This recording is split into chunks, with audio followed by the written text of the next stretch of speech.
The desert was still, silent.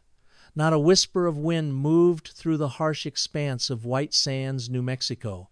Suddenly the silence shattered with a roar that seemed to tear a hole in the sky.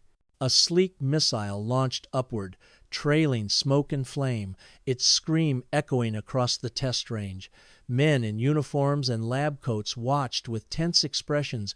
Among them stood a tall man with aristocratic features and a sharp gaze that betrayed both pride and conflict. His name was Werner Magnus Maximilian Freiherr von Braun, a former Nazi, a brilliant dreamer, a man torn between scientific ambition and moral reckoning. The rocket climbed higher toward space, toward history, toward redemption. Werner von Braun, the rocket man of light and shadow, the birth of a dreamer. In the stillness of a Prussian winter, as the 20th century prepared to erupt into war, a boy gazed at the stars. He was not unlike any other child, except that the heavens spoke to him in equations and flight paths. His name would echo across two worlds both feared and revered. This is the story of Werner von Braun. An aristocratic beginning. Werner Magnus Maximilian Freiherr von Braun was born on the 23rd of March, 1912, in Wiersitz, in the German Empire, now Wierzysk, Poland. He came from a noble lineage. His father, Magnus von Braun, was a baron and a civil servant, serving under the Weimar Republic as Minister of Agriculture. His mother, Baroness Emmy von Quistorp, was deeply cultured and exposed Werner to classical music, art, and science. In a family mansion filled with maps, telescopes, and books, young Werner found his first obsession, Jules Verne's From the Earth to the Moon. The very idea of traveling beyond Earth captivated his mind like no toy ever had. His mother once said, he did not want to be an astronaut. He wanted to be the builder of the ship that took them there. The gift and the flaw. Werner was no academic prodigy in the beginning. He was dreamy, distracted, even failing math in his early schooling years. But he had an insatiable curiosity. At the age of 13, he received a telescope from his mother. At 14, he strapped fireworks to a toy wagon and nearly set the school courtyard ablaze. His headmaster didn't know whether to punish or applaud him. Later, Werner recalled that moment as the first spark that told him rockets could be real. Berlin and the rise of a mind. In 1925, the von Braun family moved to Berlin, a city vibrating with post-war anxiety and scientific ferment. There, Werner was introduced to Hermann Oberth's work, a physicist who published one of the first scientific books about spaceflight. Oberth's vision of rocket propulsion as the key to space travel stunned young Werner. So inspired was he that, at 17, he wrote to Oberth asking to study under him. At Berlin Institute of Technology, Werner devoured subjects ranging from physics to mechanics. By the age of 20, he had joined the Verein für Raumschifffahrt, the German Spaceflight Society, working in underground basements and rooftops, building primitive rocket engines. He wasn't building weapons yet, only dreams of propulsion, of rising above the clouds. The pact with power. But in 1932, those dreams collided with reality. Germany was now in political chaos. The Nazis were rising, and the military forbidden by the Treaty of Versailles to develop traditional weapons was secretly looking into alternative technologies. A young army captain named Walter Dornberger noticed von Braun's experiments. Dornberger made him an offer. We can give you money, materials, and a place to work. All we ask is you build something useful. Werner hesitated. He knew what useful meant in Germany's new language of war, but the temptation was too strong. He agreed, and the first chapter of his dark legacy began. Peenemünde, the Laboratory of Shadows. By 1937, von Braun and his team were relocated to a secret facility on the Baltic Sea coast, on an island called Peenemünde. It would become the birthplace of the V-2 rocket, the world's first ballistic missile and the prototype for every space launch vehicle that followed. Von Braun's rockets were no longer toys. They were precision instruments, and they would one day rain death on London. But Werner was intoxicated by the science. To him, rocket propulsion was a sacred art. "My goal," he often said, "is the moon. The rest is just politics." Membership in the Nazi Party and the SS. In 1937, under increasing pressure from the regime, Werner joined the Nazi Party. In 1940, Heinrich Himmler made him an honorary officer in the SS, the paramilitary wing of the regime. Many have since debated whether these affiliations were opportunistic or ideological. Von Braun would later claim, "My membership was formal. I was never political. I wanted to build rockets." But history rarely allows such neat divisions. Science at a cost. In 1943, Hitler demanded vengeance weapons against Allied bombing raids. The V-2 was fast-tracked. Thousands of forced laborers from concentration camps were sent to the Mittelwerk factory deep in the Harz Mountains to build von Braun's rockets. Over 20,000 people died in these tunnels, more than the number killed by the rockets themselves. Though von Braun later claimed he was unaware of the full extent of the cruelty, eyewitnesses and documents tell a different story. He visited Mittelwerk frequently. He saw the prisoners. And yet, he continued the project. Arrest and fall from grace. In 1944, the Gestapo arrested von Braun. His crime? Not disloyalty, but speaking too openly about his real dreams of space exploration. Himmler saw it as a lack of ideological commitment. It was Dornberger and Albert Speer, Hitler's armaments minister, who saved him from execution. Hitler needed his V-2S too badly. Von Braun returned to Peenemünde under tighter watch. But the war was turning, and he knew it was time to plan an escape, not just from Germany, but from the shadow he had created. Operation Paperclip. As the Allies closed in, von Braun and his team gathered their research and surrendered not to the Soviets, but to the Americans. Through Operation Paperclip, a secret U.S. program, von Braun was smuggled out of Germany, along with hundreds of his scientists. His records were sanitized, his Nazi past buried under the urgent needs of the Cold War. In 1945, he arrived in the United States. He spoke little English but carried his blueprints for Saturns, not V-2S. And so began the second life of Werner von Braun. From war to wonder. He was now under the employ of the U.S. Army in Fort Bliss, Texas. The rockets he helped build in Germany were now being tested in the New Mexico desert. Later, at Huntsville, Alabama, he developed the Redstone rocket, a key element in the early American missile program. Publicly, he was promoted as a symbol of genius. Behind the scenes, debates raged about morality. Could a man with such a dark past be the face of America's space dreams? But the United States needed him to beat the Soviets to get to the moon. And von Braun needed redemption. Chapter 2, Rockets and Redemption. Von Braun in America. The war was over, but Werner von Braun's war with himself was just beginning. He had changed uniforms, borders, and even ideologies, but not his dream. His rockets had been forged in fire. Now they would aim for the stars. America was not only his new home, it was his second chance. Welcome to Fort Bliss. In the summer of 1945, Werner von Braun and over 100 of his German colleagues arrived in Fort Bliss, Texas, under the secretive Operation Paperclip. They were technically prisoners of war, but valuable ones. The U.S. government saw them as living treasures of Nazi technology. Von Braun, though still recovering from a broken arm he'd suffered in a car crash during his escape, was focused. The desert heat didn't bother him. He had a lab, he had engineers, and most importantly, he had a mission. "We were not hired for our past," he wrote. "We were brought here for America's future." Still, it wasn't easy. They were watched by the FBI.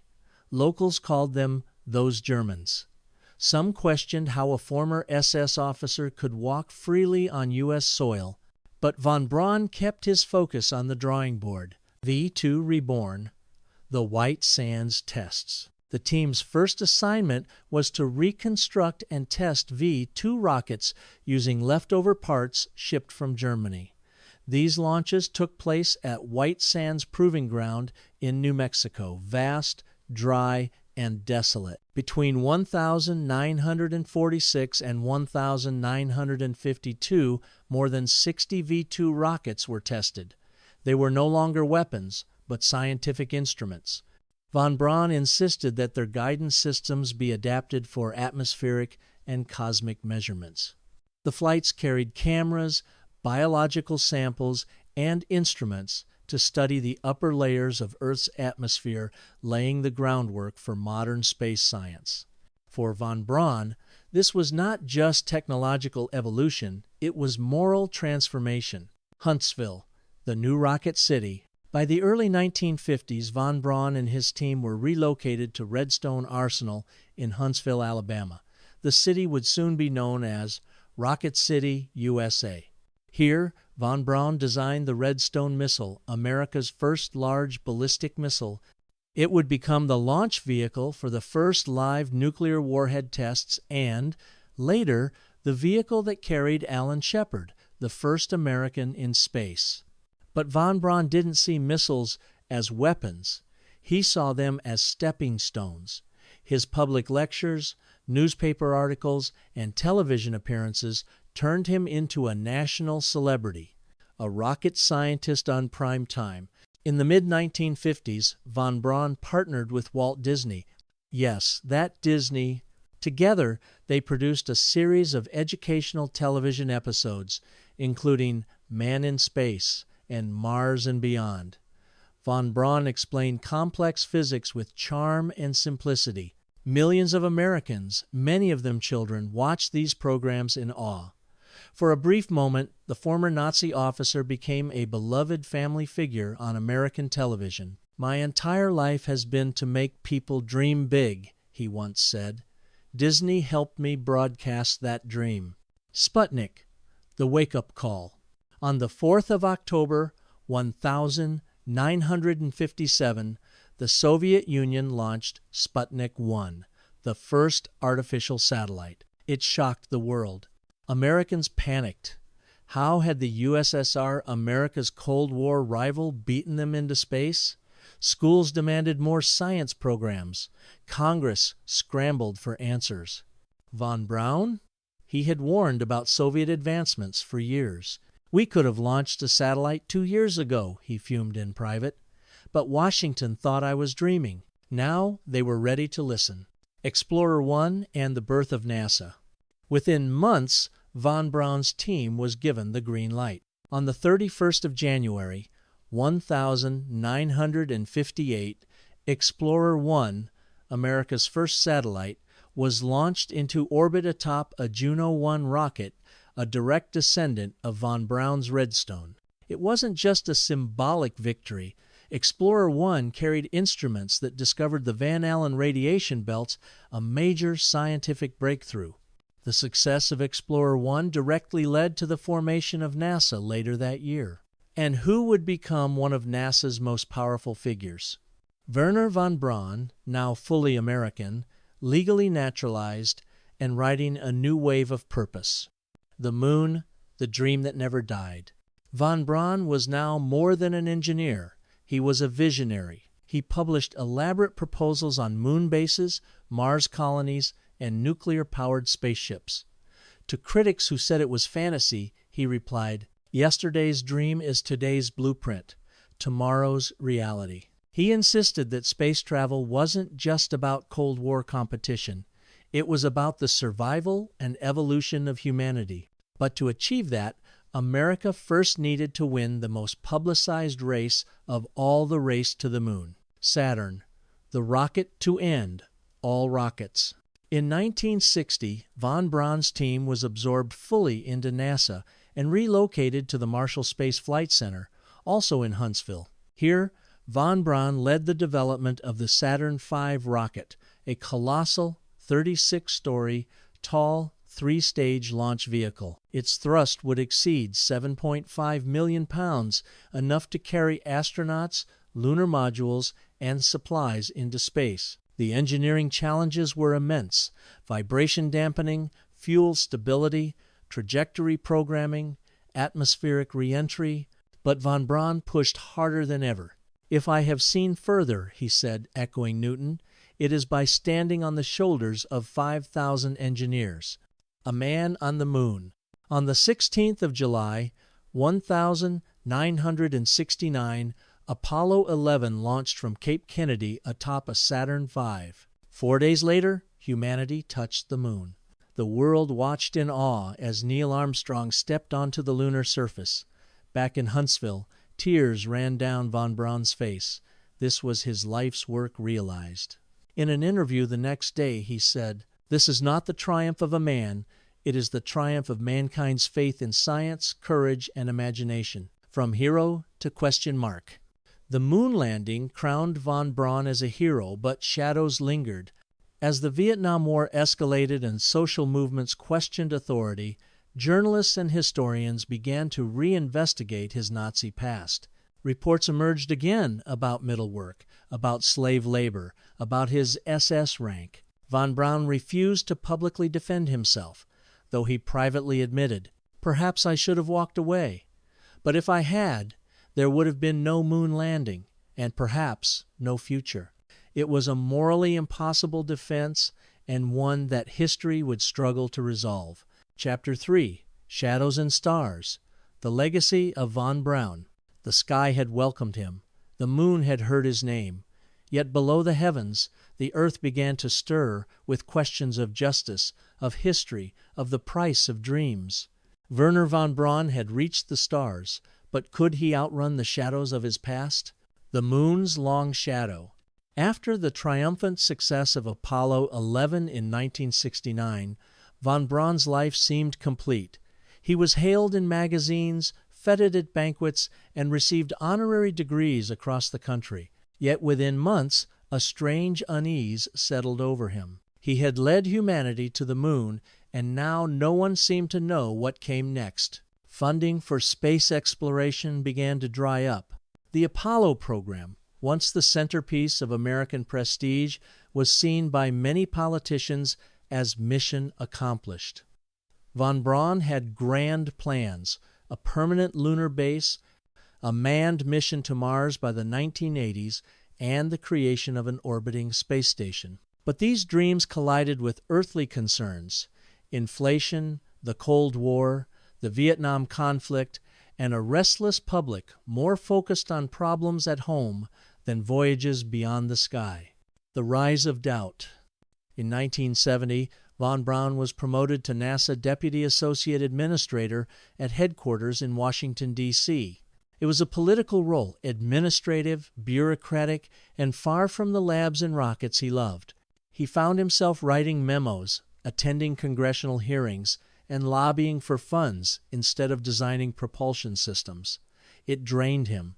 Worse still, voices began to grow louder in the press and academia about his past questions that had once been buried in the name of progress. Books and documentaries surfaced that focused on the Middlework tunnels, the Dora concentration camp, and the use of slave labor to build the V-2. Eyewitnesses, including surviving prisoners, testified that von Braun had visited the site often, fully aware of the conditions. One former inmate said, "He knew, he saw us, we were not invisible." Silence and survival. Von Braun never issued a formal public apology. His typical response to the accusations was carefully measured. "I was a civilian engineer.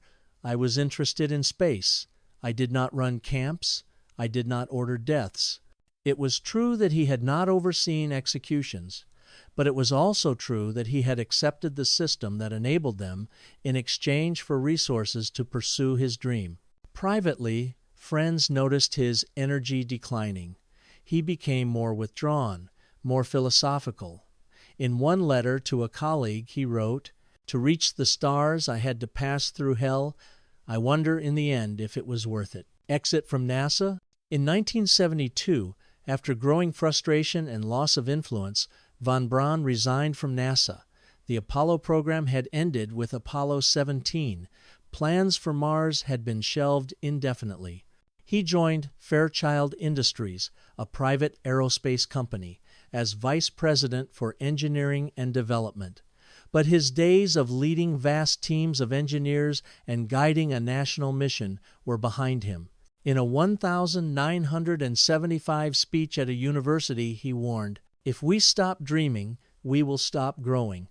The stars are not a luxury, they are our destiny." It was one of his final public calls for continued exploration, the final diagnosis.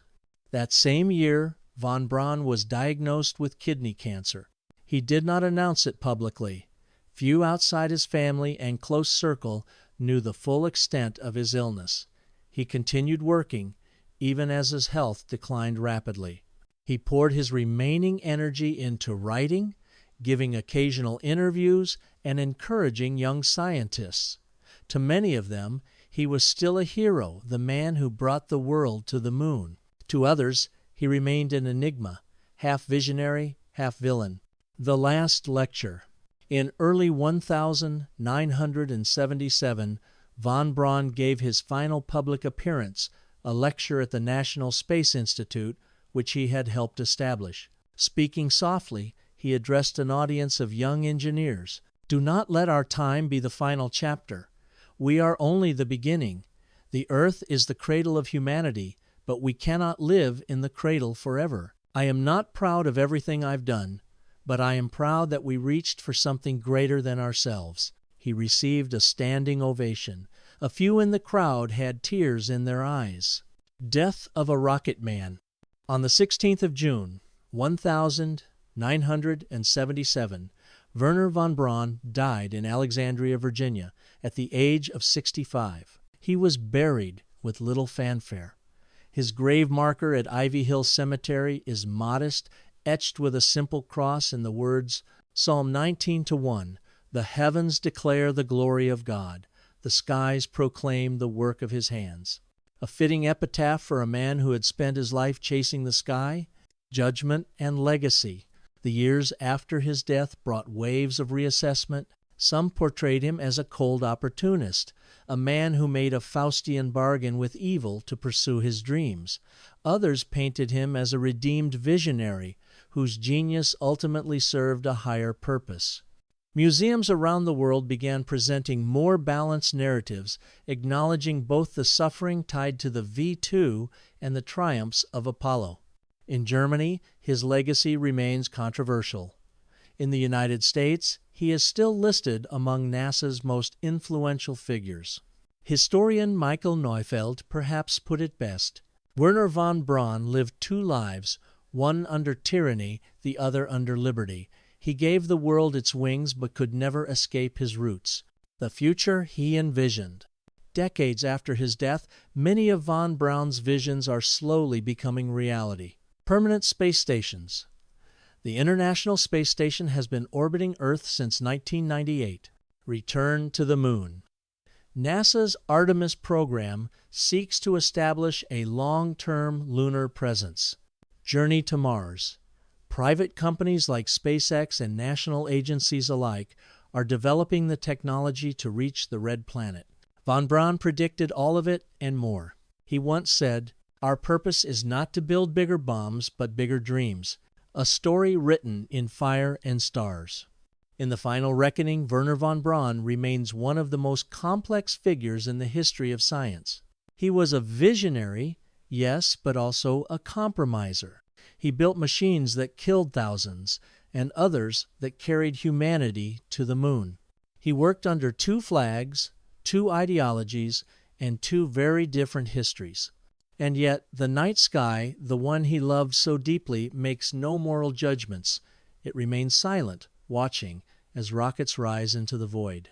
The man who once looked up as a child in a Prussian garden with a telescope helped humanity take its first real step beyond Earth. The rest, as he believed, would be up to us. Chapter 4. From Blueprint to Cosmos, the Dream Beyond von Braun. He was gone, but his fingerprints remained etched into launch pads, stitched into starships, woven into the very architecture of human ascent. From crude blueprints to cosmic ambition, Wernher von Braun's legacy, troubled yet towering, would guide new generations across frontiers he had only dreamed of. A legacy in metal and memory. In the years immediately following Wernher von Braun's death, NASA entered a new phase of cautious realism. The grand dreams of Mars colonies and nuclear-powered ships gave way to low Earth orbit pragmatism. But even within that pragmatic vision, von Braun's influence was inescapable. The Space Shuttle, first launched in 1981, owed much to the modular engineering principles von Braun proposed in the 1950s. His ideas of reusable vehicles, space stations, and orbital construction platforms were written into the shuttle era's design philosophy. Former colleagues who once labored under his intense perfectionism now led departments, directed missions, and taught at universities.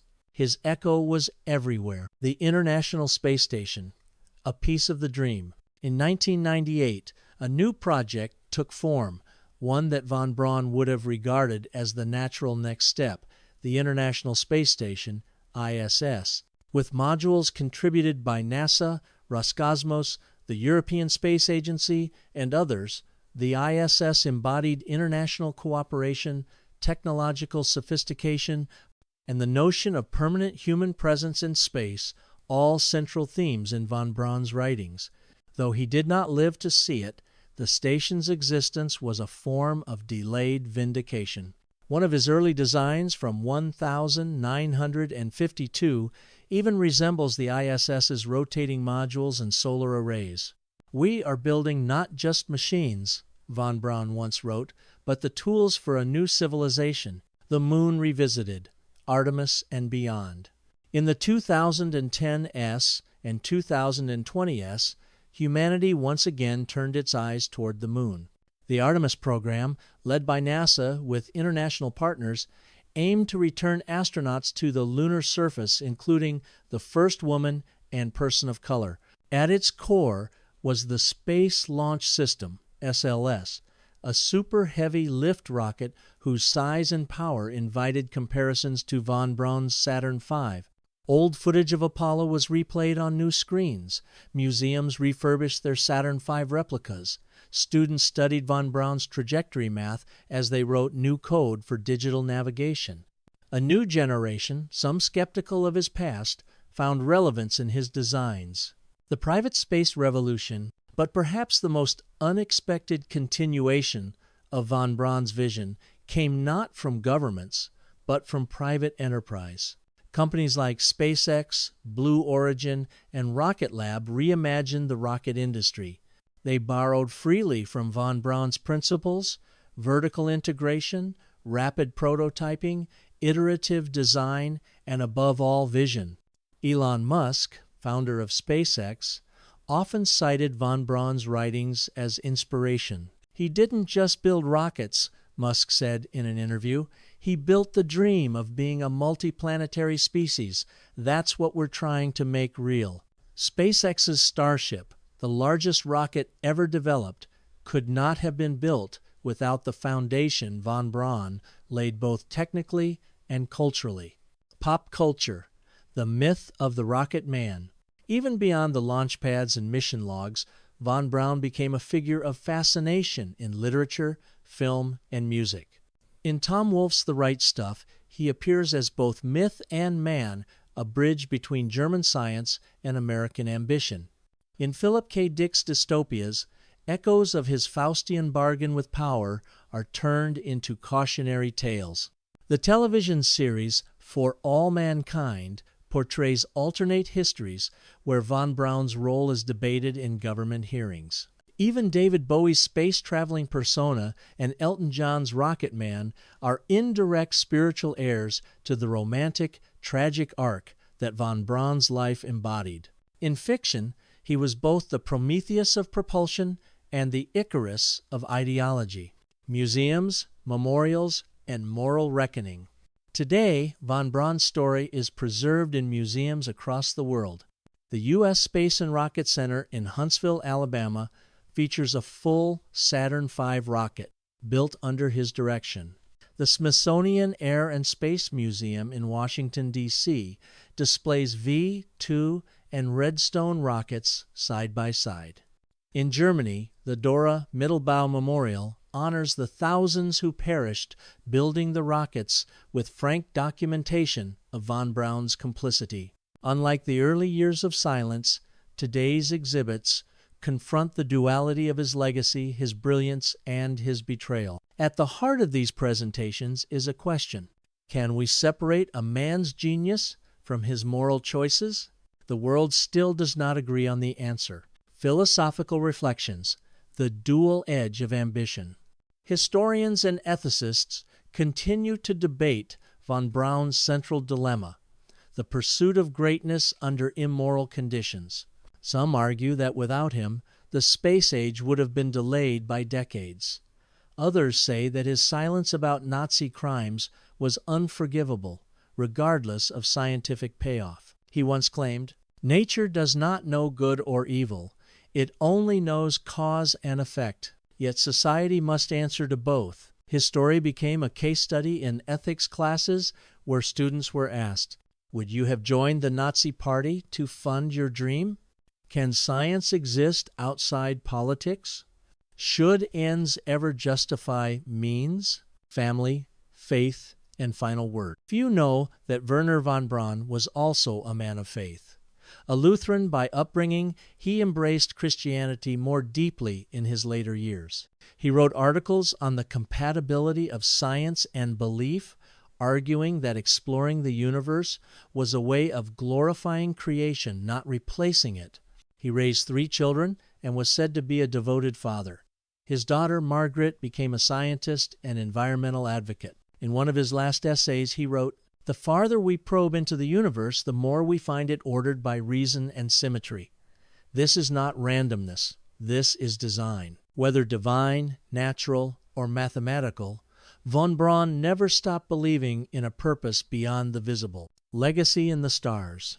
In 1970, a crater on the far side of the Moon was named von Braun by the International Astronomical Union. There is no atmosphere there, no sound, no judgment, just silence. Nearby, orbiting satellites built using the principles he pioneered pass overhead every few hours, and occasionally, on certain clear nights, young stargazers still look up from Earth and wonder, as he once did, how do we get there? Final message to the future. If Wernher von Braun were alive today, seeing robots on Mars, a Tesla Roadster orbiting the Sun, private citizens entering space, and AI designing rocket fuel, perhaps he would smile. But perhaps he would also warn, technology alone does not make us human. It is the heart behind the fire that matters. He gave us the fuel. He lit the path. But he also left behind questions that only the future can answer. Chapter 5, The Architect of Destiny, a complete retrospective of Wernher von Braun's scientific contributions. To understand Wernher von Braun is not merely to examine a man, but to trace the arc of modern rocketry itself. From battlefield weaponry to lunar landings, from paper models to planetary ambitions, his legacy is measured in fuel ratios, flight equations, and fire. This is the science behind the shadow, the mind behind the machine. Foundations of rocketry. Early theories and innovations. Before von Braun, rocketry existed in fragments. Theoretical physics here, speculative fiction there. The 1920s and 1930s saw isolated experiments, but no unified framework. Von Braun brought vision and discipline to the chaos. In collaboration with Hermann Oberth, he absorbed key ideas about multi-stage propulsion, liquid-fueled engines, and gravitational escape trajectories, key early principles he helped refine. Newton's third law in propulsion mechanics. Every rocket relies on this basic principle, but von Braun explored it in applied conditions such as vacuum dynamics. Tsiolkovsky's equation. He worked to apply the ideal rocket equation to multi-stage systems in real-world conditions. Specific impulse. He was obsessed with fuel efficiency and thrust performance, laying groundwork for the next generation of propellants. He wrote detailed studies in German military documents, much of which later shaped American aerospace research in the 1950s. The V-2 rocket, technical triumph and ethical tragedy. The Aggregate 4, A4, later named V-2, was the world's first long-range guided ballistic missile and von Braun's first major masterpiece. Key technical features: liquid-fueled propulsion using ethanol and liquid oxygen, a range of 320 kilometers, 200 miles, and top altitude of over 100 kilometers, the edge of space. Gyroscopic guidance systems for autonomous navigation. Supersonic re-entry, reaching speeds over Mach 4. The V-2 represented not just a military innovation, but the first human-made object to reach the Kármán line, the boundary of space. However, as previously noted, this breakthrough came at an enormous human cost: forced labor in horrific conditions. The Mittelbau-Dora tunnels, where thousands died, remain a grim reminder of that contradiction. Project Redstone and the birth of American rocketry. In the U.S., von Braun began working on the Redstone missile, which would form the backbone of America's early space and nuclear delivery systems. Technical details of Redstone, based on V-2 architecture but improved for modularity and reliability, used hydraulically gimbaled engines for better control.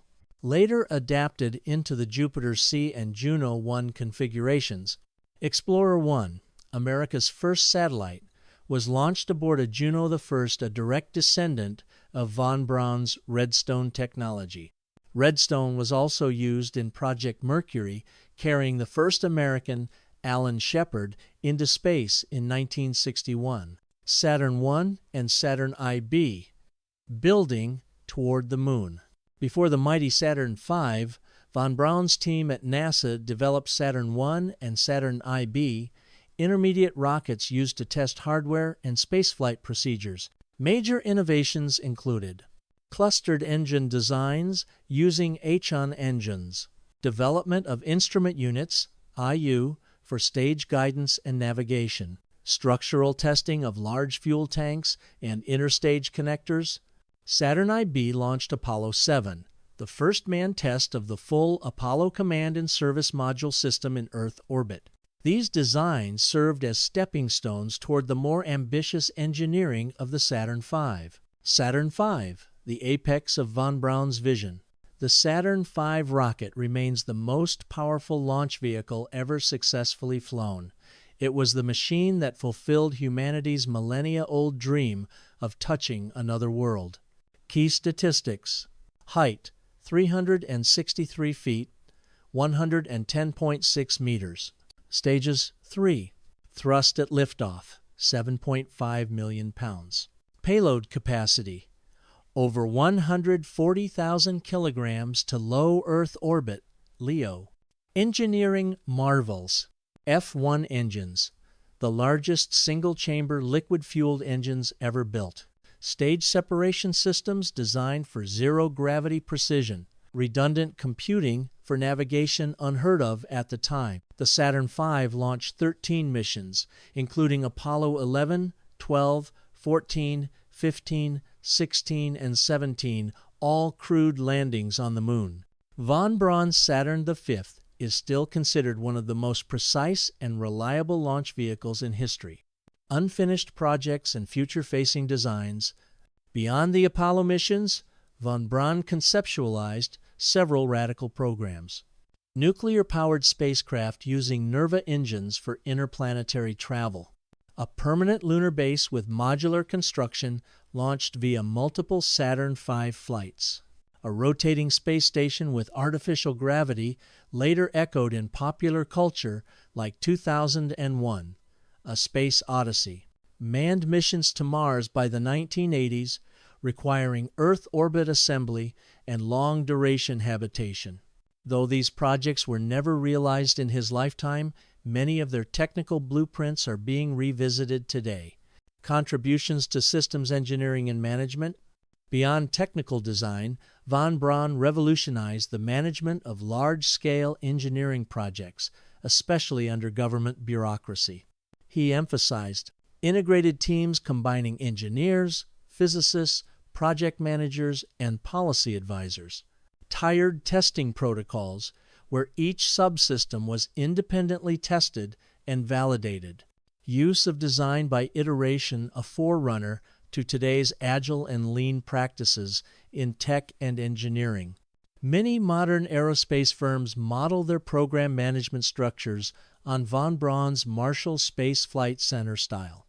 Education, public engagement, and scientific outreach. Von Braun believed that inspiration was as important as engineering. He wrote books like The Mars Project, 1952, Across the Space Frontier, 1952, First Men to the Moon, 1958. His collaboration with Walt Disney led to national television programs that popularized orbital mechanics and lunar physics for the American public long before such ideas were mainstream.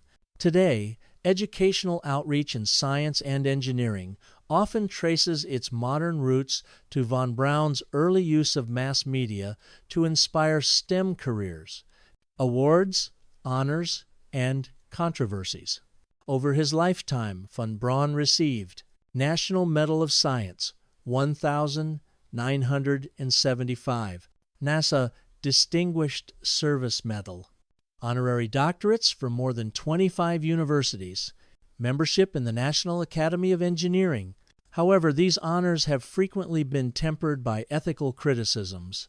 Some institutions have reassessed or contextualized their celebrations of him, including the naming of schools and streets.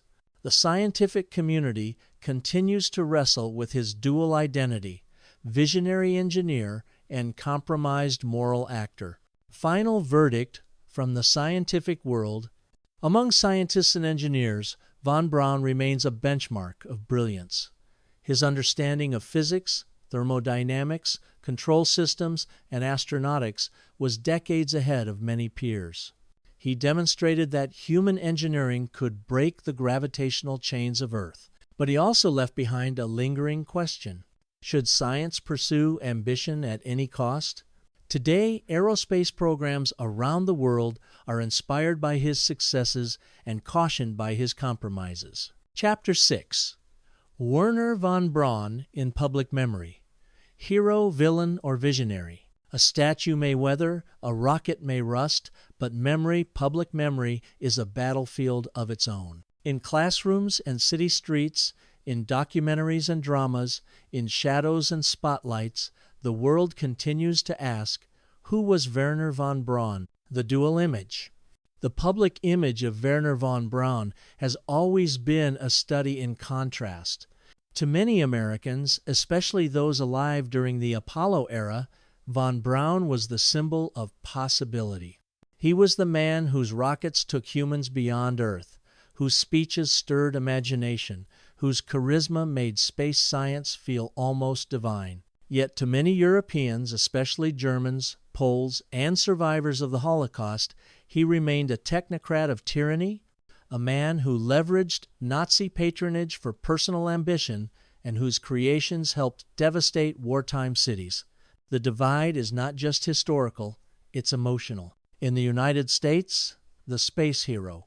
In Huntsville, Alabama, known proudly as Rocket City, von Braun is still celebrated. Streets bear his name. Von Braun Drive, Von Braun Center, a large civic arena.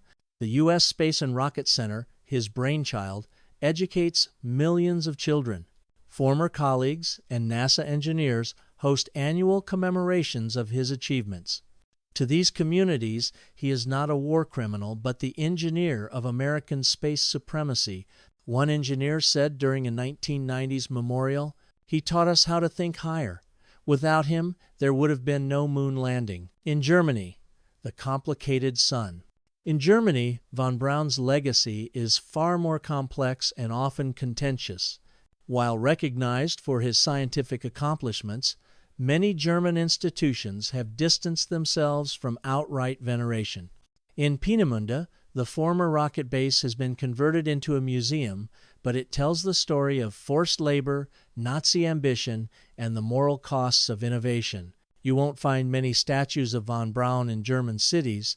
His Nazi Party and SS affiliations are not glossed over, but instead presented with full historical gravity. The message in these exhibits is clear. Genius does not absolve complicity, survivors, and silence. Perhaps the most sobering voice in the conversation comes from the survivors of Mittelbau Dora, the concentration camp where prisoners were forced to construct the V-2 rockets. Many have spoken of von Braun walking the tunnels. They say he witnessed the beatings, the starvation, and said nothing. One survivor, Jacob Goldstein, stated in a recorded interview, "He was there. He looked at us like we were tools. I was 16. My brother died in those tunnels. That rocket was built on bones." Von Braun never publicly acknowledged these victims, never issued a formal apology, and never visited the memorial. Hollywood and the myth machine. Cinema has played a critical role in shaping public opinion about von Braun. The 1,960 biopic I Aim at the Stars portrayed him as a conflicted genius, a man torn between his dreams and his duty. Critics famously mocked the film as I aim at the stars, but sometimes I hit London. Documentaries such as The Rocket and the Reich and Nazi Mega Weapons have painted a darker, more forensic picture of his involvement with the Third Reich. Fictionalized versions appear in films like Hidden Figures, where von Braun is mentioned but never seen, a ghost of moral complexity. These portrayals often circle the same question: does intent matter more than outcome? Academic debate, the ethics of genius. In universities, von Braun is a case study in www.o, Science and Morality, State-Sponsored Innovation. The Ethics of Post-War Rehabilitation, courses on science in Nazi Germany, Cold War technology, and engineering ethics frequently include him. Ethicists argue about the line. Did von Braun cross it, or did he walk its razor's edge? Some argue he was a scientist in a time of madness. He did what was necessary to survive. Others reply, he wasn't a prisoner. He had choices, and he chose ambition. The debate is endless and essential. Faith, forgiveness, and redemption. In later life, von Braun spoke more openly about faith. He wrote essays connecting his scientific wonder with spiritual humility. Some see this as a genuine evolution, a man trying to reconcile his past with his hopes for the future. Others view it as an attempt at moral laundering. Still, many religious institutions have celebrated his conversion. Christian scientists cite him as an example of reconciliation between faith and reason. Science tells us how, he wrote. Faith tells us why.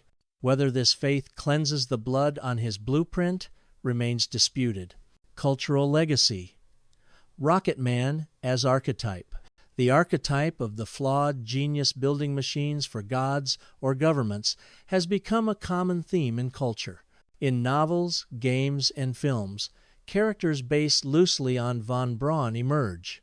The morally ambiguous scientist, the dreamer with a dark past, the man who dares too much and sees too far. From Iron Man to Interstellar, from Dr. Strangelove to The Expanse, the shadow of von Braun stretches across the aesthetic of modern space fiction. His life is both blueprint and warning. Intergenerational perception. Among Gen X and baby boomers, von Braun is often remembered as a national hero, a Cold War savior who helped beat the Soviets. Among millennials and Gen Z, raised with a greater sensitivity to historical injustices, the conversation shifts. Social media has spawned threads like, Was von Braun a Nazi? Why did the U.S. hire war criminals? Moon landing built on war crimes? This generational divide reflects a larger global trend re-examining the moral foundations of technological achievement. Final reflection. The rocket, the man, and the mirror. So who was Wernher von Braun? A pioneer of planetary science? A scientific opportunist? A visionary shackled to tyranny? Perhaps he was all of them. Perhaps, like the rockets he built, von Braun was made of stages, some beautiful, some dangerous, all part of a trajectory that humanity must still chart. His story forces us to confront the ethics of genius, the cost of ambition, and the fragility of legacy. In the end, it may be that von Braun's greatest creation was not the V2 or the Saturn V, but the questions he left behind. Chapter 7, Fire in the Sky, How Wernher von Braun Shaped the Human Space Age. Some men leave footprints in concrete, others in history. But Wernher von Braun left his mark in the sky, not merely in machines that pierce the heavens, but in the very architecture of humanity's dreams. As the rockets rose, so too did a new epoch, the human space age. From earthbound wars to cosmic vision, the 20th century began with empires clashing on horseback and ended with astronauts walking on the moon. No individual symbolized that arc of transformation more than Wernher von Braun. He took the same physical principles that governed cannon fire and redirected them towards celestial navigation. Newtonian motion, once the domain of falling apples, became the language of lunar landings. Von Braun's transition from military rocket scientist to interplanetary dreamer represented more than personal redemption. It represented a paradigm shift for civilization itself, engineering a new era. By the late 1960s, the United States had shifted from being a country with no orbital capability to one that could launch humans beyond Earth orbit, support crewed missions on another celestial body, recover spacecraft from re-entry conditions hotter than the sun's surface. This was not just national achievement. It was species-level evolution. And at the heart of it, technically, structurally, and managerially, was von Braun. His Saturn V rocket enabled the transportation of multi-stage craft, lunar module deployment and return, redundant survival systems for deep space navigation. In essence, he built the world's first human-rated interplanetary system, systematizing human spaceflight. Von Braun's impact wasn't confined to hardware. He developed systems and models that shaped human spaceflight for generations. Key areas of influence: astronaut training protocols modeled after test pilot regimens he supported, mission control logic trees derived from his workflow diagrams at Marshall Space Flight Center, payload safety thresholds calculated using his logarithmic stress analysis tables, onboard instrumentation based on his feedback systems from V2 and Redstone designs. He made space travel not just possible, but manageable, repeatable, and scalable. Human in the loop. One of von Braun's most progressive philosophies was his insistence on keeping the human in the loop. Where others feared automation would eliminate the astronaut's role, von Braun argued, humans are not cargo. They are the point of the mission. He insisted that spaceflight not become entirely robotic. He envisioned humans as scientists in orbit, builders on the moon, explorers on Mars. In many ways, his vision laid the foundation for today's renewed focus on crewed space travel from Artemis to Starship to Gateway and beyond. Mars as destiny. Von Braun's most enduring dream was Mars. In 1952, he published the Mars Project, a scientific plan for a manned expedition. It included a fleet of 10 ships, a crew of 70 astronauts, artificial gravity by rotation, surface bases powered by nuclear reactors. His projections estimated a launch window in the 1980s, assuming a steady trajectory from Apollo. Though the timeline proved optimistic, the technical structure remains valid even today. NASA, SpaceX, and ESA proposals still mirror his architectural assumptions. He didn't just dream about Mars, he built the blueprint. The rise of international space cooperation. Though he worked for military and nationalist programs, von Braun often expressed a desire for international collaboration. He envisioned joint lunar missions with the Soviets after the Cold War, a UN-controlled space agency to prevent the militarization of orbit, multinational crews to reflect a shared planetary destiny. While geopolitical realities delayed that dream, today's International Space Station represents a step toward his ideal Russians, Americans, Europeans, and others living and working together beyond Earth. Inspiring generations. Von Braun's charisma extended beyond equations. He had a rare ability to translate complexity into imagination. He spoke to presidents and policymakers, students and schoolchildren, writers and filmmakers. He didn't just answer how, he provoked the question, why not? Quotes like, "I have learned to use the word impossible with the greatest caution," became rallying cries for a generation that grew up during the space race. The STEM boom of the 1970s and 1980s owes much to the cultural aura he helped generate. The cultural renaissance of the space age. The von Braun generation didn't just build rockets, they built an entire ecosystem of space culture. Science fiction authors like Arthur C. Clarke and Isaac Asimov directly referenced his designs. Artists created visionary works depicting O'Neill cylinders and Mars habitats. Musicians composed pieces inspired by the celestial host's planets, Vangelis's synth scores, Bowie's space epics. Von Braun became the subconscious architect behind this cosmic awakening. From firepower to starships, the technology that began with V-2 rocket engines has now evolved into reusable Falcon boosters, autonomous landing systems, interplanetary communication networks. Yet at their core, they are still powered by the same scientific principles von Braun championed: thrust-to-weight ratios, delta-V budgets, orbital mechanics. Even as we aim for asteroid mining, cryogenic fuel depots, and off-world settlements, the underlying architecture is still von Braun's, just evolved, refined, and reborn. The inheritance of flame.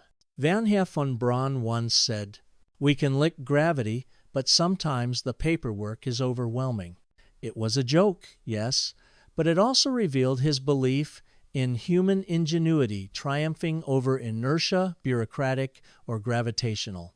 Today, as commercial rockets land themselves, probes enter alien atmospheres, and young engineers dream of terraforming planets, they all work in the shadow and light of his legacy. He was a man divided, yet his impact is whole. He gave us fire, aimed it upward, and dared us all to follow. Chapter 8. The Final Frontier. What Wernher von Braun's life means for the future of humanity in space. As the world turns and new rockets rise, we stand not just on the edge of space, but on the edge of a decision. What kind of explorers will we be? Wernher von Braun, in his brilliance and in his burdens, offers not just a path to the stars, but a mirror. His life was a prophecy, but it is our choice whether to repeat it or transcend it. The Rocket Man as warning and wonder. Wernher von Braun's story is a paradoxical blueprint. On one hand, a boy obsessed with stars who helped humans reach the moon. On the other, a man who collaborated with one of history's darkest regimes to make that dream possible. In him, the world saw both the limitless potential of science and the moral cost of unbridled ambition. The question for the future is not just how far can we go, but how far should we go and at what price? Human expansion, legacy of a vision. Von Braun didn't simply imagine single missions, he imagined interplanetary civilizations. He wrote extensively about terraforming Mars, mining the asteroid belt, creating orbital cities with artificial gravity, launching interstellar missions using nuclear pulse propulsion. These weren't dreams of escape, but of evolution. He believed that humanity, to survive, must become multiplanetary, a belief echoed today by space leaders like Elon Musk, Jeff Bezos, and scientists at NASA and ESA. His rationale was both poetic and practical. The earth is the cradle of mankind, but one cannot live in the cradle forever. Building Beyond Earth. What We Owe to Von Braun. Every major human space effort today bears his fingerprints. SpaceX Starship echoes his reusable multi-stage architecture. NASA Artemis program follows his lunar outpost strategy. Lunar Gateway Station, based on his orbital docking designs. Mars Direct and Mars Society plans, inspired by his Mars project from 1952. International space cooperation, shaped by his vision of transcending national rivalries. We owe him more than rockets. We owe him a framework for imagining humanity among the stars. Ethical space, the new challenge. But if von Braun's technical legacy is inspiring, his moral legacy is a cautionary tale. The future of space must ask, will we explore for all or conquer for the few? Will our missions reflect inclusion, peace, and sustainability, or repeat colonial-era mistakes? Will the new space age exploit labor, weaponize orbit, or divide the cosmos by flag and currency? The answers are not written in rocket fuel. They are written in policy, culture, and conscience. Von Braun's silence about oppression is a reminder. Brilliance must be guided by justice, planetary stewardship, and cosmic responsibility. As we step into the universe, von Braun's legacy asks us not only to look outward, but also to look inward. He argued that space exploration would unite humanity through a shared destiny, force cooperation by virtue of shared risk, inspire environmentalism by showing Earth's fragility from orbit. Indeed, many astronauts who returned from the Moon or ISS experienced the overview effect, a psychological shift in perspective caused by seeing Earth from space. Von Braun predicted this before it had a name. He saw space not as escape, but as a mirror for earthly humility. Democratization of space. Today, von Braun's dreams are no longer exclusive to governments. Students launch CubeSats. Private companies land boosters. Artists paint on zero-gravity canvases. Tourists book seats to suborbital heights. This is both exciting and dangerous. Von Braun once warned, to spread into space is inevitable. But whether we spread as wise architects or as careless vandals is our choice. We must remember that space is not ours to own, only ours to share, explore, and protect. Education, fueling the next generation. Von Braun spent much of his final years advocating for education, particularly in STEM disciplines, space ethics, public science communication. He believed that future spacefarers would come not from elite labs, but from classrooms and dinner tables around the world. Today's space agencies embrace that idea. NASA's Artemis generation initiatives, ESA's Space for Education program, citizen science programs, STEM competitions, and robotics leagues. These are von Braun's final wishes in action, to hand the torch not to politicians or generals, but to the curious. Planet B or better Planet A. Von Braun imagined Mars as humanity's next home, but also warned against giving up on Earth. He feared that without stewardship, the same mistakes that scarred our planet would be exported to others. He asked, will we terraform Mars? Or will Mars terraform us into more patient, wiser beings? The final frontier, then, is not just distance. It is decency. Artificial intelligence, space, and the legacy of engineering. Today, AI systems design spacecraft, simulate Martian weather, and navigate interstellar probes. Von Braun's approach to engineering systemic, holistic, iterative forms the backbone of these modern tools. He would have embraced AI not as a replacement for human thought, but as an extension of it. He saw the engineer not just as a builder, but as a philosopher of function. And that remains true in an age of machines that now think, adapt, and even create. The echo that guides us. Wernher von Braun steht in 1977. But his words, equations, engines, and dreams live on. In every booster ignition, in every trajectory correction burn, in every stargazing child sketching rocket fins in a notebook. We are not bound to repeat his mistakes, but we are privileged to build upon his triumphs. Let us do so with eyes open not only toward the stars, but toward the soul of the explorer within us all, because the sky is not the limit. It never was. Chapter 9. Epilogue. Wernher von Braun's Eternal Countdown. Every launch begins with a countdown. 10, 9, 8. And yet, the moment the engines ignite, the past ceases to matter, only the trajectory ahead remains. Wernher von Braun's countdown began long before the world noticed, and its echoes may never truly fade. This is the final ignition, the legacy he left us still ascending. A man of moments. Wernher von Braun lived in moments of ignition. The first time he watched fireworks as a child and imagined them guiding humans to the stars. The moment he stood at Peenemünde, watching the V2 lift into the air. The crackling countdown of Apollo 11, his Saturn V burning white-hot below the Florida sky. Each moment was a paradox, a mixture of marvel and moral ambiguity, of brilliance and burden. In life, he was often smiling for the cameras, speaking in sharp English tinged with German precision. But behind the charm was a man whose soul lived not in politics or praise, but in calculation, curvature, and cosmic longing. The personal quietude.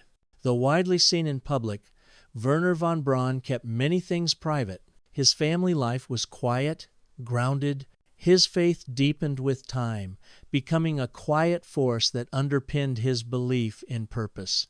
He kept a globe in his study and a model of Mars beside his desk, both symbols of where we are and where we must go. He read often, wrote constantly, calculated endlessly. He dreamed not for fame, but for flight, for the simple and sacred act of reaching farther. The shadows that followed. No epilogue would be honest without acknowledging the shadows. The lives lost building the V2. The choices made in exchange for power. The silence when words could have saved lives. Von Braun never stood trial, nor was he ever officially condemned. But history itself became his judge, and it continues to debate his verdict. His rockets, precise as they were, could not carry absolution. That burden rests not with equations, but with us, those who inherit what he built. Rocket Man immortalized. Today, statues stand in his name, and some have been taken down. Books tell his story, some reverently, some in rage. Museums carry his inventions, some under spotlights, others under glass that warns of the cost. He is remembered not as a man of black and white, but as a man who lived and launched in shades of gray. And in that complexity, he has become more than a figure of history. He has become a figure of eternal relevance. The children of Apollo, those who stood on the moon, owed him a path. Those who fly on Crew Dragons and starships still stand on his shoulders. From astronauts and aerospace engineers, climate scientists using satellite, biologists studying DNA in orbit, philosophers wrestling with humanity's place in the cosmos. All are children of the sky, and in some way, all are children of von Braun's ignition. A global species awakens. Because of von Braun and others like him, humans now build observatories on mountaintops and underwater, chart stars billions of years old, test DNA printing on the moon, design habitats for worlds we have not yet touched. We are not yet a space-faring civilization, but we are space-aware. The countdown has begun. Rocket dreams and human realities. If von Braun were here today, he might marvel at our progress. But he might also warn us, to travel far, we must carry more than tools. We must carry wisdom. The stars beckon, but they do not grant redemption. They only reflect what we bring to them. His life reminds us that our reach must always be matched by reflection. One final dream. Shortly before his death, von Braun was asked, "What is your greatest regret?" He answered, "That I will not live to see humanity become a space-faring civilization, but I believe it will happen, and I deeply hope, we will go as dreamers, not as conquerors." It was perhaps the most honest moment of his public life. Not a speech, not a calculation, just a wish from a dying man who had once touched the stars with fire. Legacy: a flame passed forward. Von Braun's Saturn V no longer flies, but its flame has not gone out. It burns in launch pads in Texas and Florida, Mars simulations in deserts and Arctic tundras, classrooms where students build their first rockets, the minds of poets, engineers, activists, and philosophers who imagine a better future. And so we ask, what will we build with what he gave us? Not just machines, but meaning. Countdown continued. His life was a countdown to war, to escape, to redemption, to the moon, and now to us. We stand in the pause between numbers, the quiet between thunder, and the voice of history says, 10, 9, 8, the rest is ours to write.